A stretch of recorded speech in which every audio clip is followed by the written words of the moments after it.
One of my all-time favorite titles on the Nintendo 64 was Mario Party 3.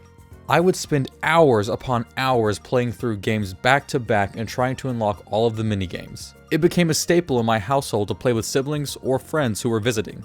Nintendo hasn't made the best decisions when advancing this title through the years since then. But now, we are finally promised a super experience in the newest addition to the series, Super Mario Party.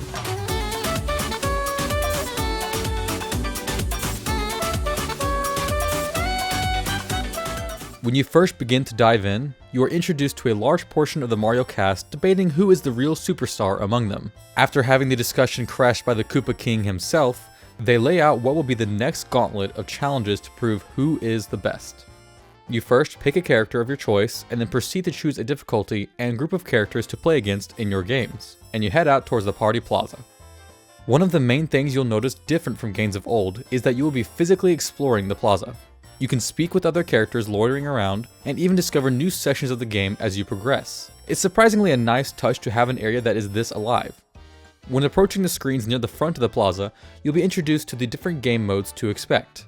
You get your classic Mario Party, River Survival, Soundstage, Partner Party, Online Mariothon, and more. But let's be honest, we all came here for the original Mario Party experience.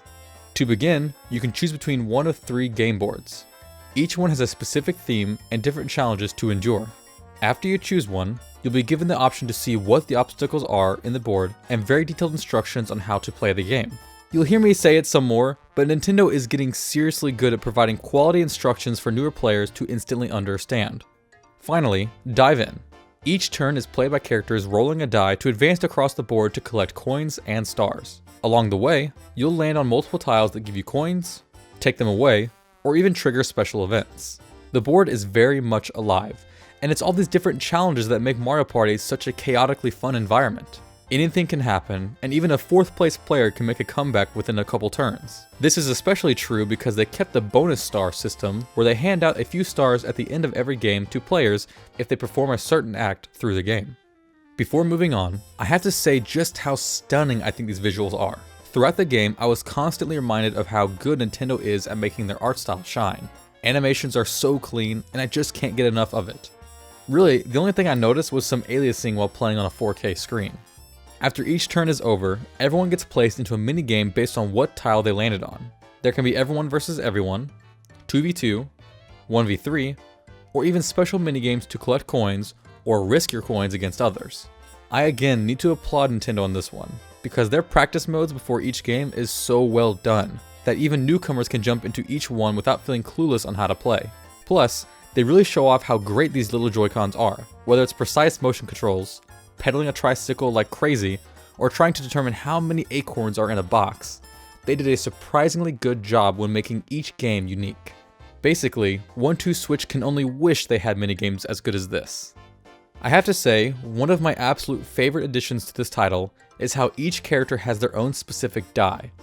One could be a high risk, high reward by offering massive rolls but possible loss of coins and movement, or one could be very safe but not offer many options of moving a couple or many spaces. This makes character selection even more fun than just playing your favorite Mario hero. They even have special interactions during certain events if you have the right character. Add that to the fact that you can call allies to your side where you can use their dice and they add to your roll every turn, and it feels like there's so many players on the same board. The shortest version, 10 turns, takes about an hour to play, and I had a blast every single minute I was playing. But there are some glaring issues that I noticed. First off, the boards seem a bit smaller than what I am used to.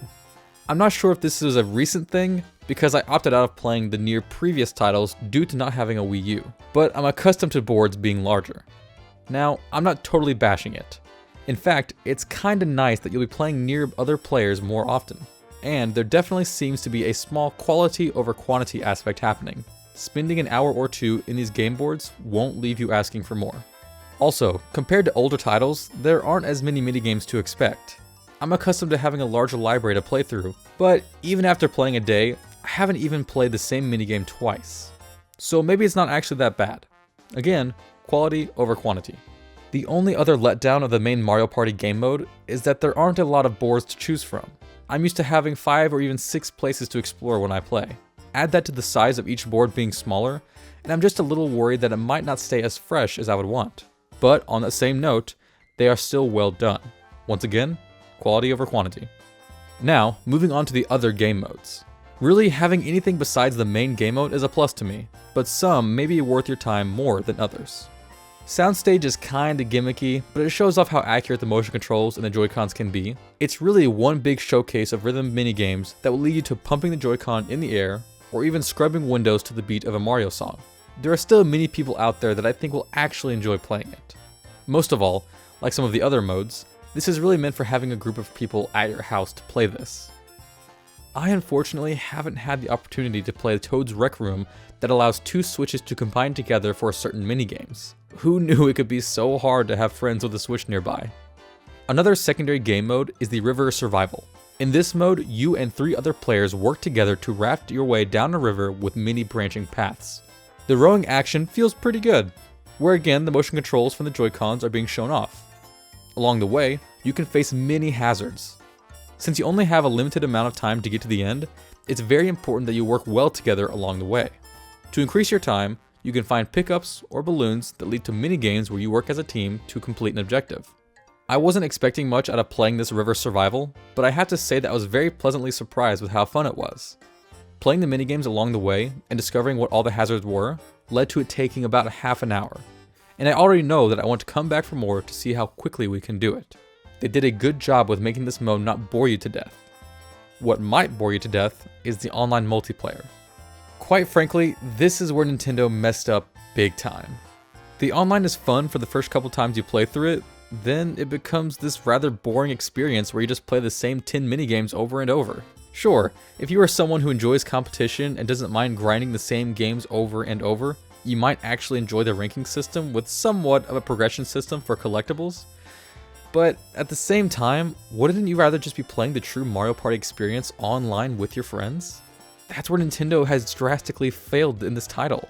We have reached a day in technology and internet infrastructure that we should be able to expect playing multiplayer heavy games online with friends. A large portion of the Switch player base are adults who grew up gaming on Nintendo systems and don't have the luxuries of having friends over to play Mario Party. I understand Nintendo's reasoning. It's not easy to keep a group of people in a game mode that takes at least an hour or so to complete, but I don't think we need it for worldwide play. We need it for those nights that we want to gather our friends together to play a crazy board game even if we are across the country. What about audio?